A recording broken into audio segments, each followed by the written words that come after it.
नमस्कार साथियों।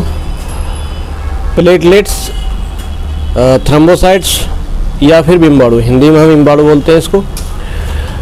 अक्सर सुनते हैं कि फलाने की प्लेटलेट डाउन हो गई हैं, प्लेटलेट्स कम हो गई हैं और उसको हॉस्पिटल में एडमिट कराया गया है, बोतलें चढ़ रही हैं। प्लेटलेट्स या थ्रोम्बोसाइट्स या फिर बिम्बाणु होता क्या है, इसके फंक्शन क्या हैं, इसकी नॉर्मल रेंज ब्लड के अंदर कितनी होती है, इसका प्रोडक्शन, इसका निर्माण कहाँ होता है, अगर प्लेटलेट्स कम हो जाएं तो क्या होता है, प्लेटलेट्स अगर बढ़ जाएं तो क्या होता है, और प्लेटलेट्स अगर कम हो जाएं तो बॉडी पर क्या साइन और सिम्टम्स आने वाले हैं, और प्लेटलेट्स कम हो जाएं तो हमें उस समय किस तरह का आहार या दवाइयाँ लेनी चाहिए। तो ये कुछ सवाल हैं जो हम इस वीडियो में जानने की कोशिश करेंगे। तो वीडियो पर आप लगातार बने रहें और एंड तक देखें। अगर आप चैनल पर नए आए हैं तो चैनल को सब्सक्राइब करें, साथ ही दोस्तों रिश्तेदारों के साथ शेयर करें ताकि आपको हेल्थ और मेडिसिन से रिलेटेड जो जानकारी मैं देता हूँ यहाँ पर वो मिलती रहे।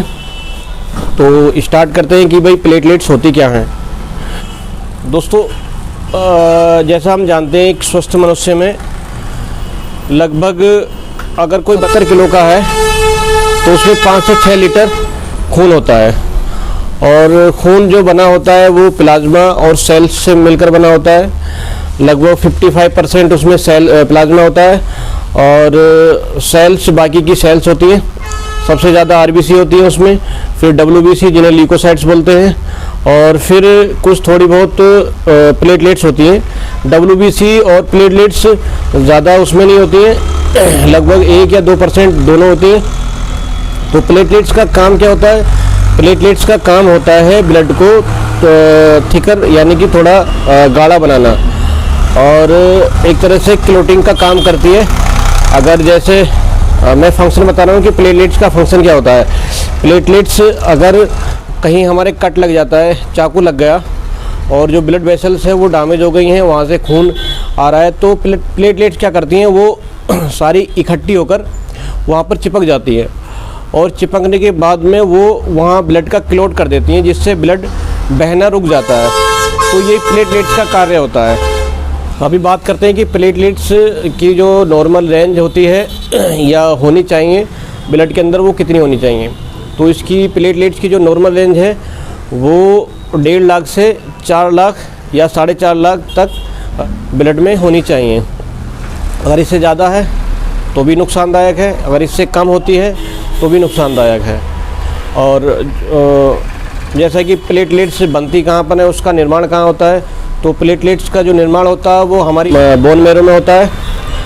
और जानेंगे भाई आगे कि प्लेटलेट्स अगर कम हो जाए तो क्या होता है। प्लेटलेट जैसा जानते हैं, प्लेटलेट्स का काम जो है वो ब्लड का थक्का जमाना है।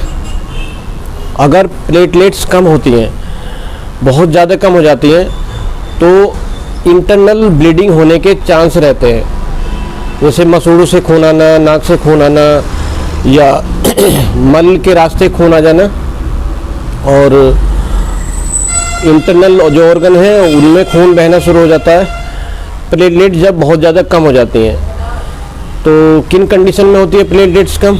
बहुत सारी कंडीशन है। प्लेटलेट्स अगर बढ़ जाती हैं तो क्या होता है। प्लेटलेट्स बढ़ने पर जैसा जानते हैं प्लेटलेट्स का काम जो है वो ब्लड का क्लोटिंग करना है।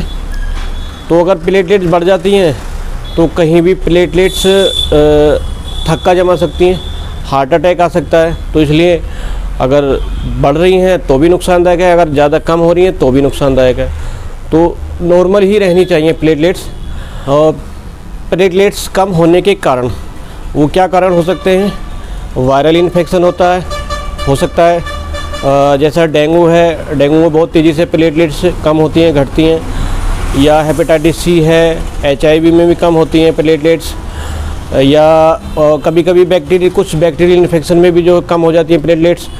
बाकी कुछ दवाइयों के इफ़ेक्ट होते हैं, उनकी वजह से कीमोथेरेपी में कम हो जाती हैं प्लेटलेट्स। और अगर बोन मैरो की कोई समस्या है तब भी प्लेटलेट्स कम मिलेंगी। और बाकी लीवर में अगर कोई दिक्कत है तो प्लेटलेट्स कम हो सकती हैं। ये ब्लड कैंसर हो सकता है या ज़्यादा अल्कोहल लेना, उस कंडीशन में प्लेटलेट्स कम हो सकती हैं।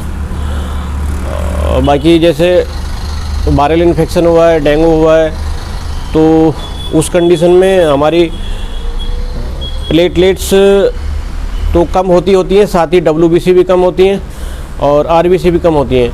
लेकिन प्लेटलेट्स का जो लाइफ टाइम होता है लगभग 5 से 10 दिन होता है, तो इसलिए प्लेटलेट्स बहुत तेज़ी से घटती हुई दिखाई देती हैं हमको। और WBC का, जबकि WBC का जो है वो लाइफ टाइम होता है लगभग 10 से 20 दिन तक होता है, 12 से 20 दिन तक।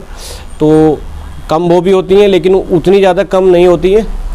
और कभी कभी जब डॉक्टर डायग्नोस करता है तो वो उस समय जब डेंगू चल रहा होता है तो वो CBC से ही पता लगा लेता है कि भाई मरीज़ को डेंगू हुआ है या डेंगू हो सकता है इसको। तो फर्दर वो रिपोर्ट कराता है, वो देखता है कि उसमें TLC जो टोटल ल्यूकोसाइट्स काउंट होता है वो भी कम हो रहा होता है और प्लेटलेट्स भी कम हो रही होती हैं। जब ये दोनों कम होते हैं तब सबसे ज़्यादा चांस रहते हैं डेंगू होने के। तो डॉक्टर पर्चे को देख के कभी कभी सेल्फ डायग्नोस कर लेते हैं कि भाई हाँ बंदे को डेंगू हुआ है, क्या साइन और सिम्टम्स दिखते हैं अगर प्लेटलेट्स कम हो जाती हैं या बहुत ज़्यादा कम हो जाती हैं। तो जैसे प्लेटलेट्स अगर ज़्यादा कम हो गई हैं तो मैंने बताया ब्लीडिंग होने के चांस रहते हैं। तो उस स्थिति में ब्लीडिंग हो सकती है मसूड़ों से, नाक से या मल के रास्ते, पेशाब में खून आ सकता है। और शरीर स्किन के नीचे ब्लड के थक्के जम जाते हैं, बैंगनी या रेड कलर के निशान पड़ जाते हैं, लाल लाल दाने, बैंगनी कलर के दाने निकल आते हैं, रैसेस, एक तरह से रैसेस बोलते हैं उनको, वो हो जाता है। और अब जानेंगे कि प्लेटलेट्स अगर ज़्यादा कम हो जाती हैं या कम होना शुरू हो जाती हैं तो उस कंडीशन में हमें किस तरह का खान पीन रखना चाहिए और किस तरह की दवाइयाँ लेनी चाहिए। तो मैंने इससे पहली वाली वीडियो में बताया था जिसमें मैंने डेंगू के बारे में बताया था।